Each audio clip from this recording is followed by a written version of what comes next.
4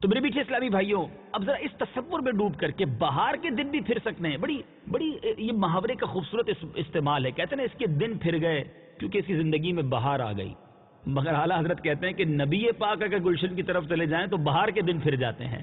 کیا شان امام اہل سنت کی مدینہ منورہ کی حاضری کا تصور جما کر، سرکار علیہ الصلوۃ والسلام کے دربار کی حاضری کا تصور جما کر اس کلام کو سننا ہے. آئیے سنتے ہیں. وہ سوئے لالا زار پھرتے ہیں تیرے دن اے بہار پھرتے ہیں. تیرے دن وہ سوئے لالا زار پھرتے ہیں، وہ سوئے لالا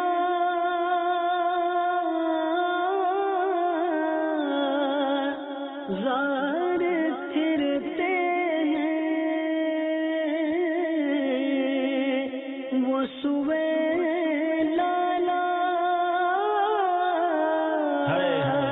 زار پھرتے ہیں، تیرے دن اے بہار پھرتے ہیں، تیرے دن اے بہار پھرتے ہیں. سبحان اللہ سبحان اللہ. اعلیٰ حضرت نے لفظ پھرنے کو کتنے پیارے انداز میں کئی مقامات پر استعمال کیا. تیرے دن اے بہار پھرتے ہیں. اب اگلے شعر میں پھرنا ہی استعمال کیا، مگر اس پھرنے کو کس پیارے انداز میں استعمال کیا. لکھتے ہیں جو تیرے در سے یار پھرتے ہیں، در بدر یوں ہی خار پھرتے ہیں. یہاں پھرنے سے مراد ہے کہ نبی پاک کے در سے لوٹنا. در بدر کے معنی ہے کہ ٹھوکریں کھاتا ہے انسان، کبھی ایک دروازے پر کبھی دوسرے دروازے پر، اور خار کے معنی ہے ذلیل ہو جاتا ہے. اعلیٰ حضرت گویا سمجھا رہے ہیں کہ دیکھو پیارے آقا کے در پر جا کر واپس نہیں آنا، بس اسی در کے ہو جائیں.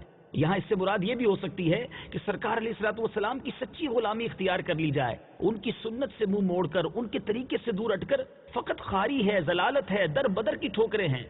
آقا کا دامن تھام لو، دنیا میں بھی خیر ہے، آخرت میں بھی خیر ہے. ایک اعلیٰ حضرت اپنے ہی ایک اور شعر میں سمجھاتے ہیں نا، ٹھوکریں کھاتے رہو گے ان کے در پر پڑ رہو، قافلہ تو اے رضا اول گیا آخر گیا. تو نبی پاک کی اللہ تبارک و تعالی ہمیں سچی غلامی عطا فرمائے اور مدینے جانا نصیب فرمائے، تو مدینہ منورہ ہی میں ایمان و رافیت کے ساتھ رہنا بھی اور وہیں کی شہادت والی موت بھی عطا فرمائے. کیا لکھتے ہیں؟ جو تیرے در سے یار پھرتے ہیں، در بدر یوں ہی خار پھرتے ہیں. جو تیرے در سے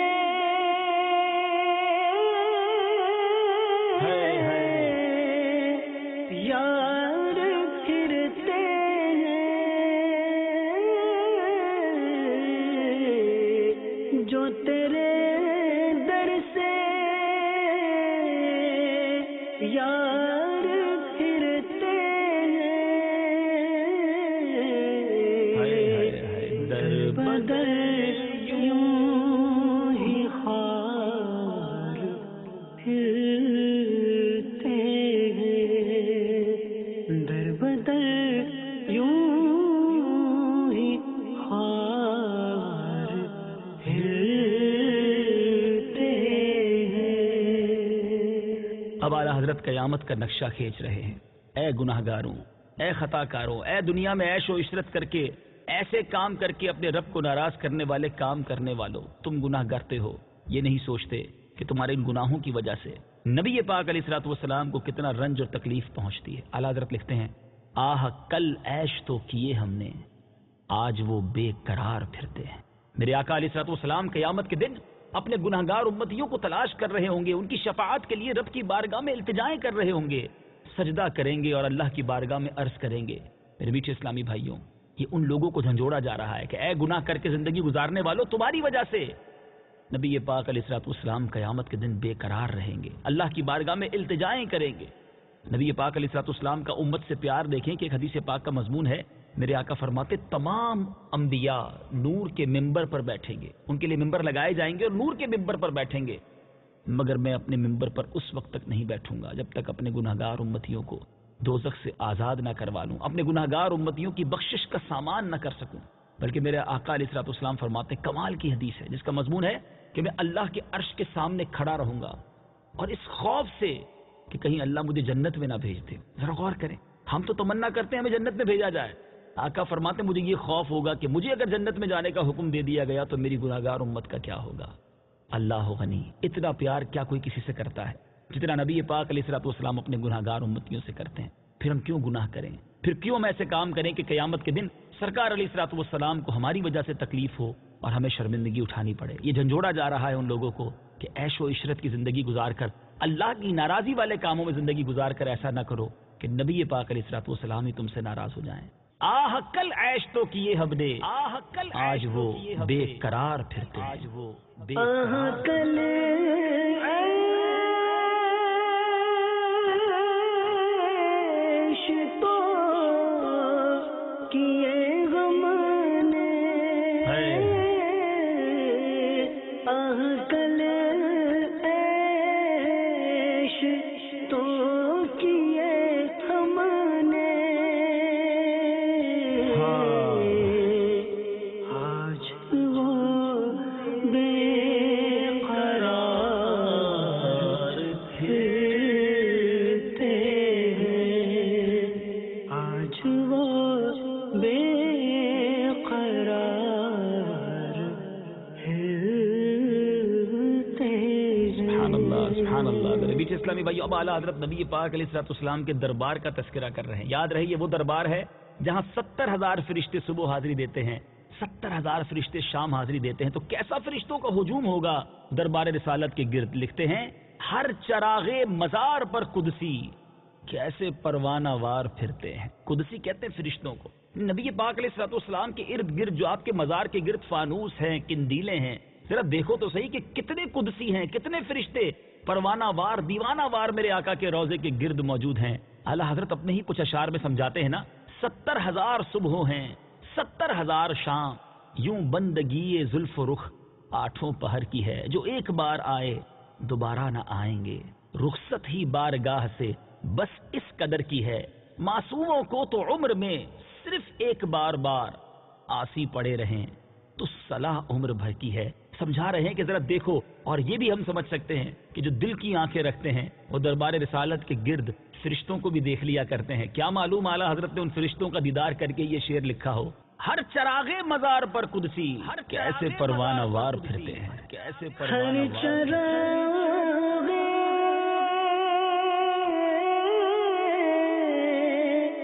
مزار پر قدسی,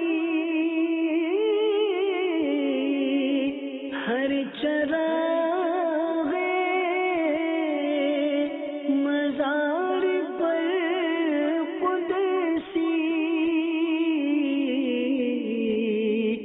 کیسے پروانہ وار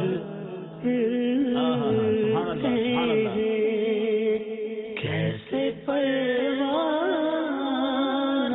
وار پھرتے ہیں. اللہ اللہ اللہ. اس کلام کا ایک شاندار شعر, جب بھی مدینہ منورہ کا تصور جمتا ہے, جب بھی اس گلی میں دامن پھیلانے کا جی چاہتا ہے, کیا بات ہے شعر کی, ایمان تازہ ہو جاتا ہے. اعلیٰ حضرت لکھتے ہیں اس گلی کا گدا ہوں میں جس میں مانگتے تاجدار پھرتے ہیں. گدا کہتے ہیں فقیر کو, کہتے ہیں میں نبی پاک علیہ الصلوۃ والسلام یعنی اس در کا فقیر ہوں.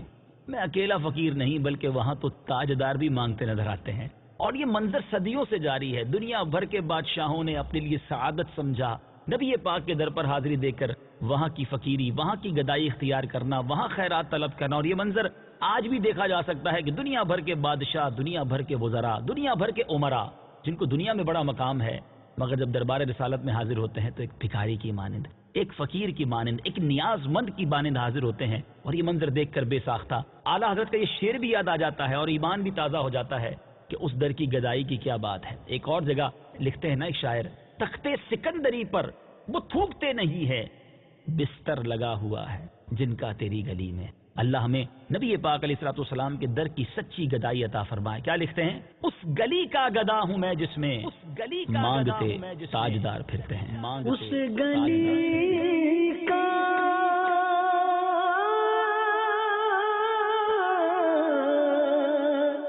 گدا ہوں میں جس میں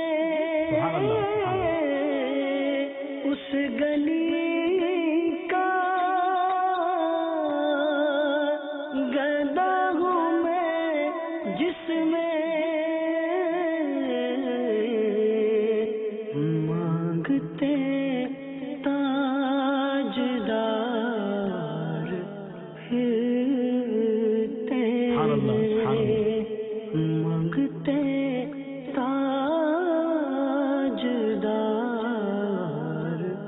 پھرتے سبحان اللہ سبحان اللہ. اب جو شعر ہے وہ کمال کی بات کی. اعلیٰ حضرت نے غار ثور کا تذکرہ کیا. اعلیٰ حضرت لکھتے ہیں جان ہے جان کیا نظر آئے, جان ہے جان کیا نظر آئے, کیوں عدو گرد غار پھرتے ہیں. عدو کہتے ہیں دشمن کو. غار کون سا تھا؟ یہ غار ثور تھا. غار ثور میں جب پیارے آقا علیہ الصلوۃ والسلام اور صدیق اکبر رضی اللہ تعالیٰ عنہ موجود تھے, جو دشمن تھے مکہ پاک سے ڈھونڈتے ڈھونڈتے غار ثور کے دہانے تک, دروازے تک گویا پہنچا ہے, مگر میرے آقا انہیں نظر نہ آئے. اور صرف ایسا نہیں ہوا کہ غار ثور میں نظر نہیں آئے, بلکہ ہجرت کی رات میرے آقا کے گھر کا جب محاصرہ کیا گیا, آقا علیہ الصلوۃ والسلام ان کے سامنے سے سورہ یاسین کی آیت تلاوت کرتے نکلے, مگر نظر نہ آئے. وجہ کیا ہے نظر نہ آئے؟ کیا بات کرتے ہیں اعلیٰ حضرت. کبھی جان بھی نظر آتی ہے. آپ کے اور میرے اندر بھی جان ہے نا, ہمیں بھی اپنی جان نظر نہیں ہے جان مگر نظر نہیں آتی. تو اب میرے آقا جانے جہان ہیں, ان کے سبب یہ کائنات ہے. جان نظر نہیں آتی, خامخواہ جو عدو ہیں دشمن ہیں گردے غار ڈھونڈ رہے انہیں, وہ نظر آنے والے نہیں, کیونکہ وہ جانے جہان ہیں. اور بڑی خوبصورت بات علماء اس شعر کے تحت لکھتے ہیں کہ حاضر و ناظر میرے آقا تھے, اس غار میں حاضر بھی تھے اور موجود بھی تھے, پھر بھی نظر نہیں آئے. تو اگر آج بھی حاضر و ناظر ہیں اور نظر نہیں آتے تو کوئی ایسی جو ہے وہ تعجب کی بات نہیں ہے. اور اعلیٰ حضرت بڑی خوبصورت بات سمجھاتے ہیں. اگر تھوڑا سا سمجھیے نا کہ معراج کی رات میرے آقا جب آسمانوں پر تشریف لے گئے تو کنڈی ہلتی رہی, بستر گرم تھا, ساتوں آسمانوں کی سیر, جنت کے طبقات کی سیر, جہنم کے طبقات کا ملاحظہ کیا, اللہ سے ملاقات کی, مسجد اقصیٰ میں نماز پڑھائی. یہ مہینوں سالوں کا سفر کر کے جب واپس گھر تشریف لائے تو کنڈی ابھی ہل رہی تھی, بستر گرم تھا, وضو کرتے وقت جو پانی بہ رہا تھا وہ جاری تھا. یہ چند سیکنڈز میں یہ اسی وقت میں کیسے واپس آ گئے؟ تو عشق بھرا جواب یہ ہے کہ جس طرح ہماری گھڑی میں سے سیل نکال لیا جائے تو گھڑی رک جاتی ہے, سیل واپس ڈال دیا جائے تو گھڑی چلنے لگ جاتی ہے.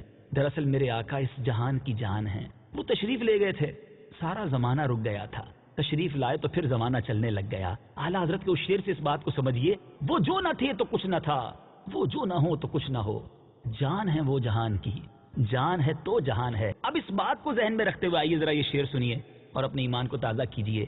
جان ہے جان کیا نظر آئے, کیوں عدو گرد غار پھرتے ہیں. جان گئے جان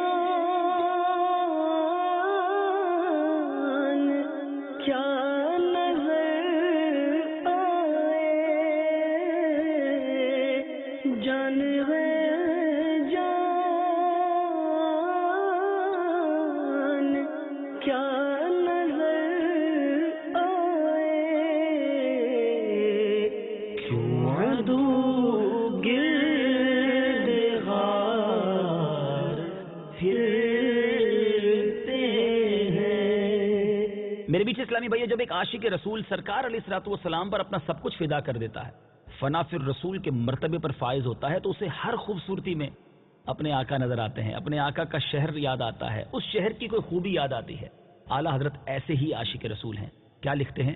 پھول کیا دیکھوں میری آنکھوں میں, دشت طیبہ کے خار پھرتے ہیں. ذرا غور کیجئے, کسی ایک جگہ کے پھول دیکھ کر کسی دوسری جگہ کے پھول یاد آنا تو سمجھ آتا ہے کہ یار یہ پھول بہت اچھا ہے, مگر اس شہر کے باغ کے پھول کی بات نرالی ہے. مگر امام عشق و محبت کا کمپیریزن, آپ کے عشق کی وہ تپش کو دیکھیے کہ اے پھولوں تمہیں دیکھ کر مجھے وہ خوشی حاصل نہیں ہو رہی. میں کیا دیکھوں, کیونکہ میری آنکھوں میں نبی پاک کے بیابان کے, پیارے آقا کے شہر مدینہ کے اس صحرا کے جو خار ہیں, یعنی کانٹے جو ہیں, وہ میری آنکھوں میں پھر رہے ہیں. مجھے وہ کانٹے اتنے اچھے لگ رہے ہیں کہ مجھے ان پھولوں سے وہ محبت نہیں, مجھے ان پھولوں سے وہ راحت نہیں ملتی جو دربار مصطفیٰ صلی اللہ تعالیٰ علیہ وسلم کے در کے کانٹوں سے ہے. سبحان اللہ. اسی طرح کی بات امام حسن رضا خان صاحب برادر اعلیٰ حضرت لکھتے ہیں نا, خارے صحرائے نبی پاؤں سے کیا کام تجھے, آ میری جان میرے دل میں ہے رستہ تیرا. کیا بات ہے خاندان اعلیٰ حضرت کی. ذرا اس تصور میں ڈوب کر دیکھیے کہ پھول دیکھ کر مدینے کے کانٹے اگر کسی کو یاد آتے ہیں تو اس کا عشق مدینہ کیسا ہوگا. لکھتے ہیں پھول کیا دیکھوں میری آنکھوں میں, دشت طیبہ کے خار پھرتے ہیں. پھول کیا دیکھوں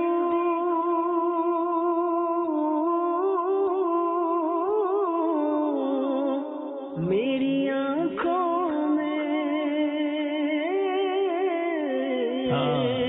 پھول کیا دیکھوں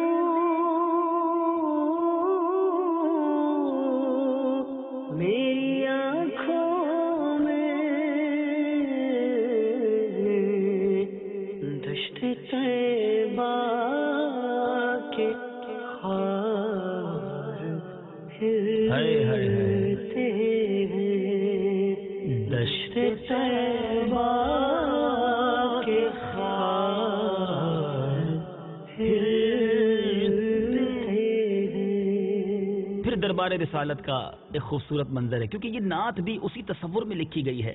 ساری رات تو روضہ انور کے سامنے کھڑے ہو کر درود پڑھے ہیں، نہ جانے کیا کیا منظر دیکھے ہوں گے۔ لکھتے ہیں لاکھوں قدسی ہیں کام خدمت پر، لاکھوں گردے مزار پھرتے ہیں۔ یہ ہزاروں ہزار فرشتے جو صبح و شام حاضر ہوتے ہیں، گویا لاکھوں کی حاضری ہوتی ہے۔ ان کا کام کیا ہوتا ہے؟ وہ گردے مزار پھر رہے ہوتے ہیں، خدمت بجا لا رہے ہوتے ہیں، درود کے گلدستے پیش کر رہے ہوتے ہیں۔ دیکھیں نا، قرآن بھی کہتا ہے گویا اللہ اور اس کے فرشتے اس غیب بتانے والے نبی پر درود و سلام بھیج رہے ہیں۔ ایمان والو تم بھی شامل ہو جاؤ۔ بس ذرا غور کیجیے، ہمیں بھی حکم دیا جا رہا ہے کہ درود و سلام پڑھنے میں شامل ہو جائیں، کیونکہ یہ فرشتے سارے اسی کام میں مصروف ہیں۔ تو لاکھوں قدسی ہیں کام خدمت پر، قدسی فرشتوں کو کہتے ہیں۔ ان کا کام کیا ہے؟ خدمت کر رہے ہیں، وہاں درود و سلام بھیج رہے ہیں، سرکار علیہ الصلوۃ والسلام کی بارگاہ میں سلام بھیج رہے ہیں، اور لاکھوں گردے بازار پھرتے ہیں۔ کیا منظر پیش کیا ہے! لاکھوں قدسی ہیں کام خدمت پر، لاکھوں گردے مزار پھرتے ہیں۔ لاکھوں قدسی ہیں کام خدمت پر، لاکھوں قدسی ہیں کام خدمت پر، لاکھوں گردے مزار پھرتے ہیں، لاکھوں گردے مزار پھرتے ہیں۔ اعلیٰ حضرت کے کلاموں کی ایک اور شاندار بات یہ ہے کہ کہیں تو نبی پاک کے عشق میں رلاتے ہیں، کہیں یاد مدینہ میں تڑپاتے ہیں، کبھی آخرت کی یاد دلاتے ہیں، کبھی گناہوں سے جھنجھوڑتے ہیں، اور کبھی قبر کی یاد بھی دلاتے ہیں۔ جی ہاں، بات ہو رہی ہے مدینے کی، بات ہو رہی ہے دربار مصطفیٰ کی، مگر اس میں بھی نصیحت کا کیا شاندار شعر عطا فرمایا۔ فرماتے ہیں ہائے غافل وہ کیا جگہ ہے جہاں 5 جاتے ہیں 4 پھرتے ہیں۔ کیا کہہ رہے ہیں؟ اے مسلمانوں، اے سرکار علیہ الصلوۃ والسلام کے عاشقوں، ذرا غور کرو۔ دنیا میں سب کچھ صرف دنیا ہی بنانے کے لیے نہ جیو، کیونکہ اس دنیا سے جانا بھی ہے۔ ذرا اس قبر کو یاد کرو، اس قبرستان کو یاد کرو۔ جب جاتے تو 5 ہیں، 4 کاندھا دینے والے اور 1 بردہ، مگر اس اکیلے کو اندھیری قبر تلے اتار کر واپس آ جاتے ہیں۔ کبھی یاد کیا؟ آج نرم نرم بستر پر سونے والا یہ سوچے کہ مجھے اس قبر میں جا کر بھی لیٹنا ہے، وہ قبر کیسی ہوگی؟ آج ہوادار گھروں میں رہنے والا سوچے کہ اگر اس قبر میں ہوا نہ ہوئی، وہ قبر روشن نہ ہوئی تو میرا کیا بنے گا؟ مجھے اور آپ کو ایسے اعمال اپنانے ہیں کہ دنیا بھی اچھی ہو تو آخرت بھی اچھی ہو جائے، اللہ راضی ہو جائے، وہ قبر جنت کا باغ بن جائے۔ اعلیٰ حضرت ہمیں جھنجھوڑ رہے ہیں کہ یہ دیکھو، دنیا میں رہ کر قبر کو نہ بھول جانا۔ ہائے غافل وہ کیا جگہ ہے جہاں 5 جاتے ہیں 4 پھر 5 جاتے ہیں۔ ہائے غافل وہ کیا جگہ ہے جہاں، ہائے غافل وہ کیا جگہ ہے جہاں 5 جاتے ہیں 4 پھرتے ہیں، 5 جاتے ہیں 4 پھرتے ہیں۔ سبحان اللہ سبحان اللہ۔ میرے میٹھے اسلامی بھائیوں، اب بات ہوگی اس عظیم شعر کی کہ جو مقطع ہے اس کلام کا، اور یقین جانے یہ مقطع پڑھتے ہی جس کو کہنا کہ انسان کے رونگٹے کھڑے ہو جاتے ہیں کہ امام عشق و محبت نے نبی پاک علیہ الصلوۃ والسلام کے دربار میں انداز اختیار کیا، تو کیا اختیار کیا؟ ہمیں سکھا رہے ہیں کہ دربار رسالت میں جب بات ہوگی تو دیوانگی کے عالم میں ہوگی، سب کچھ قربان کر کے ہوگی۔ بریلی کے تاجدار نے اپنے آپ کو جو کچھ کہا، ہماری زبان پر تو وہ لانا بھی بڑا مشکل ہے، لیکن بتانا مقصود ہے کہ اتنا بڑا امام نبی پاک علیہ الصلوۃ والسلام کے دربار میں جب گفتگو ہوگی، عرض و معروض ہوگی، تو کس انداز میں، کس انکساری کے ساتھ ہوگی۔ اعلیٰ حضرت نے کیا لکھا؟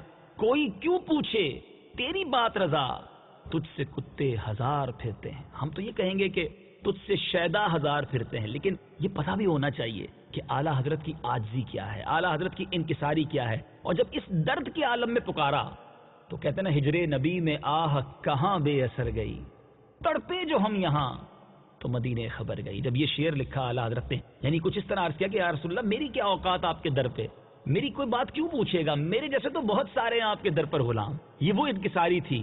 تو نبی پاک کو کیسا پیار، کیسا رحم، کیسا کرم فرمایا میرے آقا نے کہ جاگتی آنکھوں سے بیداری کے عالم میں اعلیٰ حضرت نے نبی پاک علیہ الصلوۃ والسلام کا دیدار کیا. آئیے اے کاش اس شعر کی برکت سے، اے کاش کبھی ایسا بھی ہو خواب میں میرے ہوں جس کی غلامی میں وہ آقا نظر آئے. ہم کیا تمنا کریں، اعلیٰ حضرت کا ہی صدقہ پیش کرتے ہیں نبی پاک علیہ الصلوۃ والسلام کو کہ للہ ادھر بھی کوئی پھیرا، اے شمع جمال مصطفی آنکھیں تیری راہ تک رہی ہیں، اے شمع جمال مصطفی آنکھوں میں چمک کے دل میں آ جا، اے شمع جمال مصطفی. دیدار مصطفیٰ کی تڑپ اور یاد میں ذرا یہ شعر سنیے. کوئی کیوں پوچھے تیری بات رضا، تجھ سے شیدا ہزار پھرتے ہیں. تجھ سے شیدا کوئی کیوں پوچھے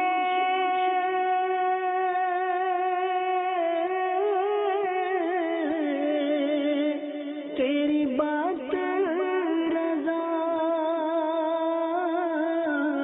سبحان اللہ. کوئی کیوں پوچھے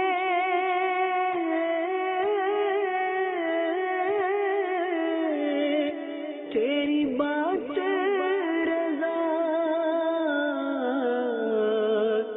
تجھ سے شیدا ہزار پھرتے ہیں، تجھ سے شیدا ہزار پھرتے ہیں. سبحان اللہ سبحان اللہ. اللہ تبارک و تعالیٰ اس کلام کی برکتیں ہم سب کو عطا فرمائے. انشاءاللہ اگلے سلسلے لغوات رضا میں ایک اور کلام کسی اور نعت خواں اسلامی بھائی کے ساتھ، اور انشاءاللہ اس کے بارے میں کچھ مدنی پھول پیش کریں گے. میرے بیچ اسلامی بھائیوں، اعلیٰ حضرت کا پیغام یہی ہے کہ نبی پاک علیہ الصلوۃ والسلام سے سچی محبت کی جائے.